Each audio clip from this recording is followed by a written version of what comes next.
is the 77 WABC minicast. And now, calling in from Suffolk County, we have the Suffolk County PBA president, Lou Civello, and he wants to endorse the proposed FBI chief. Lou, what say you? John, it's great to be here with you. And yes, I'm very excited that myself and the 5,000 police officers that I represent, are endorsing Kash Patel for director of the FBI. In many ways, John, local law enforcement, we take our cues from the FBI. They, after all, are the lead law enforcement agency in the land. So to have them focused on what matters most, protecting the American public, is critically important. I think refocusing their priorities. For the last few years, we've seen some misguided priorities, school board parents, Catholic churches, policing people's Twitter feeds.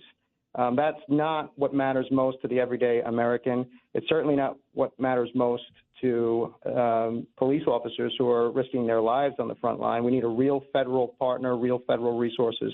And I think Kash and the leadership that he represents is exactly right for that. I agree with you, and I'm going to endorse him, too. I'm chairman of the Federal Law Enforcement Foundation, and I, as an individual, because I can't speak for the other members yet, I haven't polled them, but I endorse him. You know why? The FBI Washington office, I think, has been politicized. And we're not after career FBI people that are 99.9% loyal to America. I think we're after the politicized ones that were the political guys are giving orders to the career guys. Craig Eaton, you have any comment on that? I mean, it's crazy what we've seen over the last 4 years, how the Department of Justice, the FBI, the judges have been weaponized by the White House.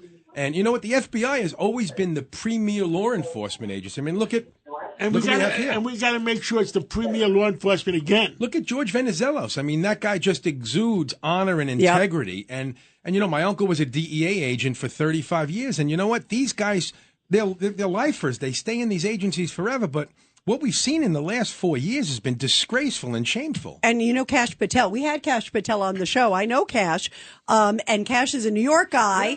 He also, and Lou, you probably know this. I mean, he has been so stalwart of supporting the men and women on the streets. So that's a great thing, too. And he'll restore the FBI to where it was with the honor and integrity before these 4 years of delusion. Louis, when is the vote? When do you think the vote is? Louis Civello from PBA. So the hearing begins tomorrow, John. So the vote is imminent, and I had an opportunity to speak with Kash just yesterday, and I can tell you he 1,000% backs the blue. He backs the rank and file. And I think you're right. The rank and file of the FBI, it's unsurpassed excellence, but we've seen misguided priorities coming from the Biden administration, and that's the commander-in-chief.